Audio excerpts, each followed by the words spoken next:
Assalamualaikum warahmatullahi wabarakatuh. Selamat pagi. Hari ini kita akan membahas mengenai pengukuran, evaluasi, dan tes. Ilmu pengukuran itu adalah cabang dari ilmu statistika terapan yang tujuannya membangun dasar-dasar pengembangan tes yang lebih baik sehingga bisa menghasilkan tes yang berfungsi secara optimal, valid, dan reliabel. Dasar-dasar pengembangan tes tersebut dibangun di atas model-model matematik yang secara berkesinambungan terus diuji kelayakannya oleh ilmu psikometri. Pengukuran adalah suatu prosedur pemberian angka atau kuantifikasi terhadap atribut atau variabel sepanjang suatu kontinum. Jadi, misalnya kita ingin menggambarkan kecepatan sebuah kendaraan, maka kita perlu memberikan angka untuk mendeskripsikan kecepatan kendaraan tersebut. Misalnya, kita mengatakan bahwa sebuah kendaraan A berjalan dengan kecepatan 45 km per jam. Maka, angka tersebut dapat memberikan gambaran kuantitatif yang lebih objektif mengenai kecepatan yang kita maksudkan. Tapi, kalau misalnya kita cuma bilang cepat, nah cepatnya kan itu sifatnya masih subjektif.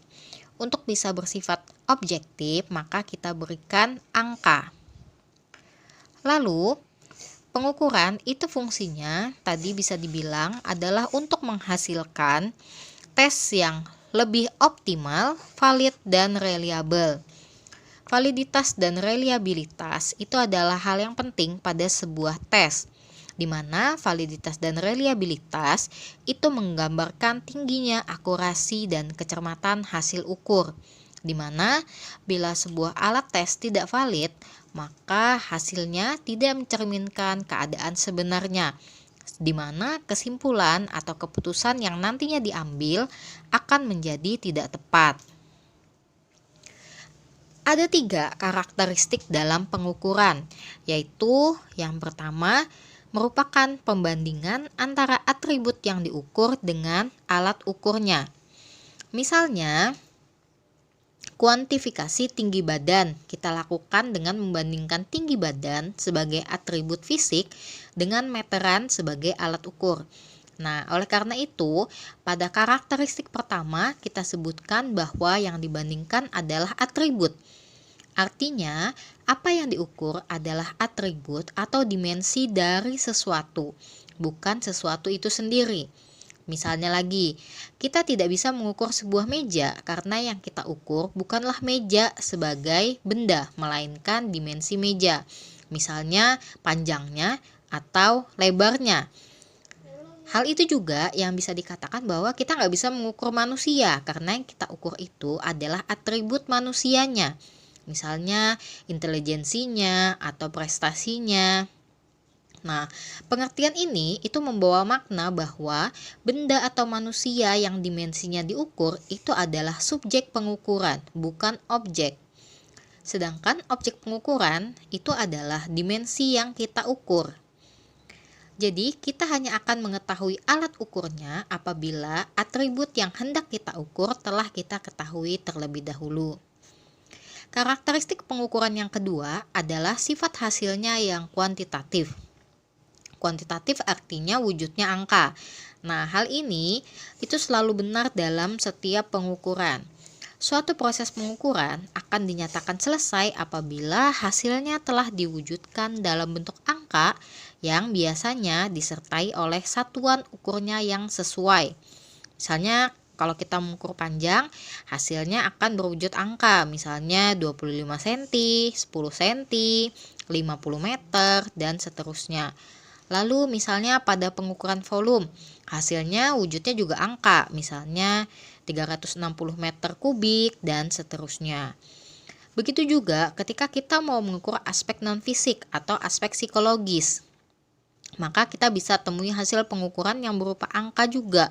Misalnya angka penilaian kecerdasan 120 dan seterusnya. Lalu karakteristik pengukuran yang ketiga adalah sifat hasilnya yang deskriptif. Artinya hanya sebatas memberikan angka yang tidak diinterpretasikan lebih jauh. Nah, hasil ukur terhadap luas sebuah meja misalnya 240 cm persegi. Tapi tidak diikuti oleh keterangan bahwa 240 cm persegi tersebut adalah sedang, luas, atau sangat luas. Atau lagi misalnya kendaraan yang melaju dengan kecepatan 45 km per jam. Nah, jadi kita cuma bisa bilang bahwa ya kecepatannya 40 km per jam. Kita nggak bisa bilang itu pelan, sedang, atau kencang. Nah, dalam berbagai kasus, pengukuran atribut itu tidak dapat dilakukan secara langsung karena atribut yang hendak diukur bukan merupakan atribut dasar, melainkan berupa atribut derivasi, yaitu atribut yang diperoleh dari turunan atribut-atribut lainnya. Misalnya kayak tadi, kalau kita mau bilang atribut luas sebuah bidang datar, itu kita nggak bisa langsung ukur karena kita harus ukur dulu derivasi ukurannya, yaitu panjang dan lebarnya. Jadi kita kalikan dulu nih panjang kali lebar sehingga kita bisa tahu luasnya. Lalu kita masuk ke evaluasi. Nah, dari hasil pengukuran kita tadi di awal, misalnya kita mendapatkan luas sebuah meja adalah 240 cm persegi. Kita kan belum bisa bilang bahwa meja itu sempit, sedang, atau lapang. Nah, maka kita itu membutuhkan sebuah pembanding. Untuk apa? Dengan adanya pembanding, maka kita bisa dapat menjawab pertanyaan-pertanyaan tadi, yaitu apakah misalnya mejanya itu sebetulnya luas, sedang, atau sempit, atau sebuah kecepatan kendaraan itu cepat, sedang, atau pelan. Nah, jadi bisa kita lihat bahwa interpretasi terhadap hasil pengukuran itu hanya dapat bersifat evaluatif kalau disandarkan pada suatu norma atau kriteria. Norma artinya rata-rata, yaitu harga rata-rata bagi suatu kelompok subjek, di mana kelompok subjeknya itu bisa berupa kelompok usia, kelompok kelas, kelompok jenis kelamin, dan sebagainya. Jadi akan ada norma usia, norma kelas, dan lain-lain.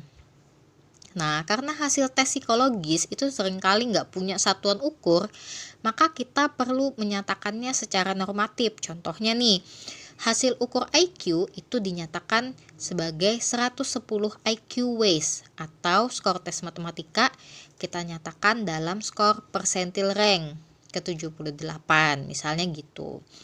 Nah, dengan adanya norma dan kriteria, hasil yang sama dari suatu pengukuran bisa aja mendatangkan interpretasi yang berbeda. Misalnya, laju kendaraan 40 km per jam itu akan lain sekali maknanya kalau kendaraan tersebut adalah sepeda dan kalau kendaraannya adalah mobil. Jadi kalau 40 km untuk mobil, 40 km per jam untuk mobil ya mungkin sedang aja gitu ya, biasa aja kecepatannya. Tapi kalau bisa mengayuh sepeda dengan kecepatan 40 km per jam itu kan kencang banget. Nah, maka maknanya akan menjadi berbeda. Secara ringkas kita bisa sebutkan bahwa karakteristik evaluasi itu juga ada 3. Yang pertama, sebagai pembandingan hasil ukur dengan suatu norma atau suatu kriteria. Lalu karakteristik yang kedua, hasilnya sifatnya kualitatif. Karena tadi kan hasilnya bisa sempit, lebar, sedang, atau cepat, pelan, sedang, itu kualitatif. Lalu karakteristik yang ketiga, hasilnya dinyatakan secara evaluatif. Hasil pengukuran itu akan berada pada salah satu tingkat pengukuran atau kita sebut dengan levels of measurement menurut kompleksivitasnya. Nah, level-level hasil pengukuran itu ada 4 yang seperti sudah kita kenal sebelumnya ya. Ada nominal, ordinal, interval, dan rasio. Nah, yang pertama kita bahas adalah nominal. Suatu angka hasil pengukuran disebut berada pada tingkat nominal atau skala nominal kalau angka tersebut berfungsi untuk identifikasi, contohnya nomor punggung pada pemain bola, nomor absen, nomor induk mahasiswa. Nah, itu fungsinya untuk membedakan antara satu subjek dengan subjek yang lainnya, di mana perbedaan angkanya itu hanya menunjukkan adanya objek atau subjek yang terpisah dan nggak sama. Jadi bukan untuk menunjukkan bahwa misalnya pemain punggung nomor 1 itu lebih baik atau lebih berkualitas daripada yang lain dan sebagainya. Atau misalnya yang absennya nomor 1 itu yang lebih pintar daripada yang lain, nggak gitu. Hanya untuk identifikasi saja. Selain untuk identifikasi, nah angka dapat dikatakan ada pada level nominal kalau digunakan untuk klasifikasi atau kategorisasi. Contohnya misalnya jenis kelamin. Nah, kita mengklasifikasikan ada yang laki-laki, ada yang perempuan. Lalu misalnya agama. Nah, ada agama Islam, Protestan, Katolik, Hindu, Buddha, Konghucu. Itu hanya untuk klasifikasi atau kategorisasi.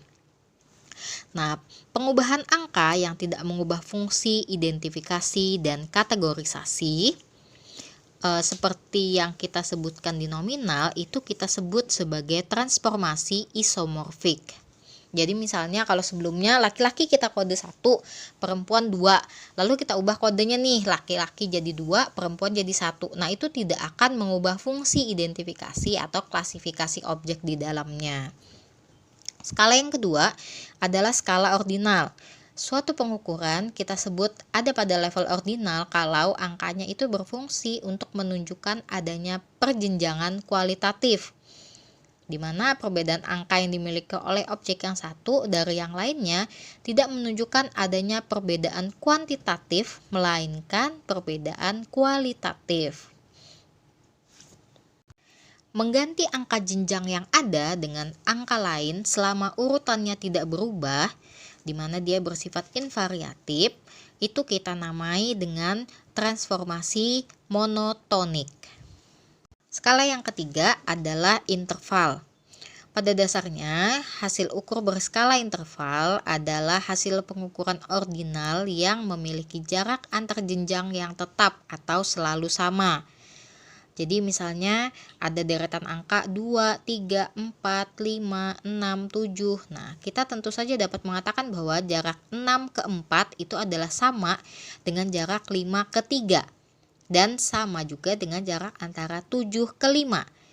Nah, sebagaimana hasil pengukuran ordinal, skala interval ini juga tidak memiliki harga nol mutlak, sehingga kita tidak dapat mengatakan bahwa 6 adalah 2 kalinya 3.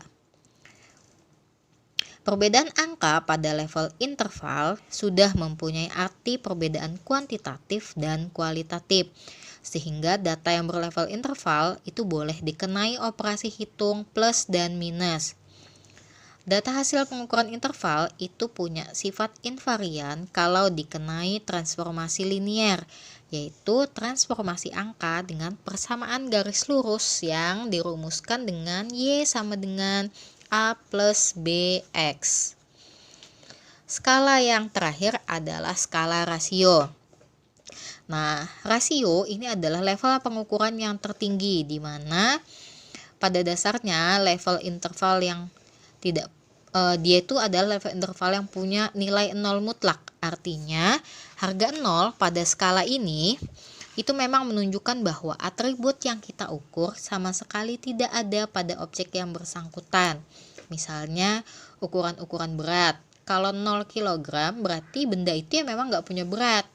Atau ukuran panjang 0 cm. Berarti ya memang benda itu nggak ada panjangnya, nggak ada ukuran panjangnya. Nah, operasi hitung yang sudah diperbolehkan pada skala data rasio itu adalah plus, minus, kali, dan bagi. Invariannya bila kita kenal dengan transformasi Y sama dengan CX, di mana C-nya adalah bilangan konstan. Selanjutnya adalah tes. Nah, tes ini adalah suatu prosedur yang sistematis, yaitu yang dilakukan berdasarkan tujuan dan tata cara yang jelas. Tes melakukan pengamatan terhadap perilaku seseorang dan mendeskripsikan perilaku tersebut dengan bantuan skala angka atau suatu sistem penggolongan. Oleh karena itu, pengertian tes dalam dunia psikologi selalu menyangkut pengukuran dan evaluasi. Sebagai sarana diagnosis, nah biasanya hasil tes itu nggak banyak memberikan data yang informatif mengenai subjek kalau hanya sebatas pada hasil pengukuran sebagaimana didefinisikan di atas. Nah, mengetahui bahwa hasil tes kemampuan verbal misalnya 45 angka, yaitu nggak menunjukkan apa-apa gitu ya, nggak bercerita banyak mengenai kemampuan subjek yang bersangkutan. Untuk memiliki nilai diagnosis, nah hasil tes itu harus mencapai tahap evaluasi. Tes juga itu dipandang sebagai prosedur pengumpulan sampel perilaku yang akan dikenai nilai kuantitatif. Dalam hal ini, objek pengukuran adalah atribut psikologis, namun sampel perilaku yang tampaklah yang bisa diukur secara langsung. Dengan kata lain, inferensi mengenai atribut psikologis hanya dapat diperoleh lewat pengukuran sampel perilaku. Atribut psikologis adalah suatu konstruk teoritik yang ada secara hipotetik dan dikonsepkan guna mendeskripsikan dimensi psikologis yang ada di dalam diri individu. Nah, ketepatan deskripsi tidak sebagaimana pengukuran aspek fisik, itu tergantung pada ketepatan definisi konstruk yang bersangkutan. Ada beberapa permasalahan yang dihadapi para penyusun tes dalam usaha pengukuran konstruk psikologis. Yang pertama adalah tidak ada pendekatan tunggal dalam pengukuran konstruk apapun yang dapat diterima secara universal. Lalu permasalahan kedua adalah pengukuran psikologis pada umumnya itu didasarkan pada sampel perilaku yang jumlahnya terbatas. Yang ketiga, pengukuran mungkin selalu mengandung error. Yang keempat, satuan dalam skala pengukuran tidak dapat didefinisikan dengan baik. Dan yang terakhir adalah konstruk psikologis tidak dapat didefinisikan secara operasional semata, tapi harus pula menampakkan hubungan dengan konstruk atau fenomena lain yang bisa kita amati. Jenis tes itu ada dua, yaitu ada performansi maksimal dan ada performansi tipikal. Performansi maksimal adalah performansi terbaik yang mampu diperlihatkan oleh individu sebagai respon terhadap item-item dalam suatu tes. Oleh karena itu, istilah performansi maksimal itu identik dengan kemampuan atau ability. Suatu tes kemampuan biasanya dirancang itu untuk mengungkapkan kemampuan maksimal individu. Nah, tujuan ini membawa konsekuensi dalam konstruksi tes, sehingga dalam pengembangan tes seperti ini harus dibuat stimulus-stimulus yang terstruktur dengan jelas, sehingga tujuan pertanyaan dan arah-arah jawaban yang dikehendaki oleh tes dapat dipahami betul oleh individu sebelum dia mencoba memberikan responnya.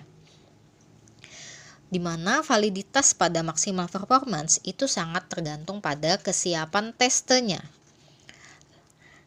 di mana respon yang didapatkan adalah benar dan salah. Lalu tipikal performance atau performansi tipikal itu adalah performansi yang ditampakkan oleh individu sebagai proyeksi dari kepribadiannya sendiri, sehingga indikator perilaku yang diperlihatkannya merupakan kecenderungan umum dirinya dalam menghadapi situasi tertentu. Nah, untuk validitas hasilnya tergantung pada kejujuran tester, di mana stimulus yang digunakan tidak terstruktur atau tidak jelas, dan respon yang diberikan biasanya tidak ada yang benar atau salah. Baik, itu yang bisa saya sampaikan pada pertemuan kali ini. Bila ada pertanyaan, silahkan tuliskan di kolom komentar. Saya akhiri, wassalamualaikum warahmatullahi wabarakatuh.